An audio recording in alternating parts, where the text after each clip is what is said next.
দুই দিনব্যাপী ডাক্তার কাজী মোতাহার হোসেন অনূর্ধ্ব ২০ আন্তর্জাতিক স্ট্যান্ডার্ড রেটিং দাবা প্রতিযোগিতা ২০২৬ কি এর সমাপনী খেলা সম্পন্ন হয় এবং একই সাথে স্টেডিয়াম চত্বরে ডাক্তার কাজী মোতাহার হোসেন দাবা একাডেমি কির শুভ উদ্বোধন করা হয়।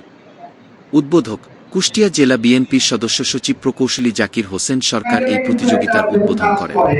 সেখানে কিছু ভালো হয়, কিছু মিসিং হয়। আমরা চেষ্টা করেছি সর্বোপরি সবার আমি সবার কাছে একটু আন্তরিকতা ভালোবাসা পেয়েছি এবং খবর ভাইকে আমি পার্টিকুলারলি একটু ধন্যবাদ জানাবো। উনি এত ভালো এত সুন্দর একটা অ্যারেঞ্জমেন্ট করেছেন, এত সুন্দর থাকাটা এর প্রতিশ্রুতি কারিবারি হয় নাই, উনি হয় নাই নিঃশেষ প্রাণ যে করেছে না হয় নাই।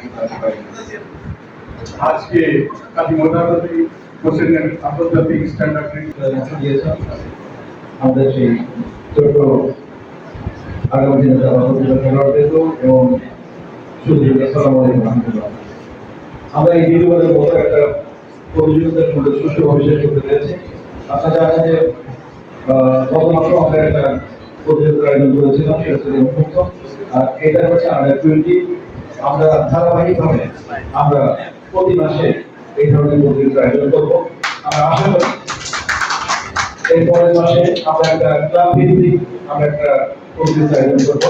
আমরা চাই প্রতি মাসে এখানে একটা করে প্রতিযোগিতা হোক, কারণ যে কোনো খেলা ধারাবাহিকতা না থাকে তাহলে কিন্তু ভালো প্লেয়ার বের করে নিয়ে আসা আর সরকারের বাবা মা আছে এখানে আসবে।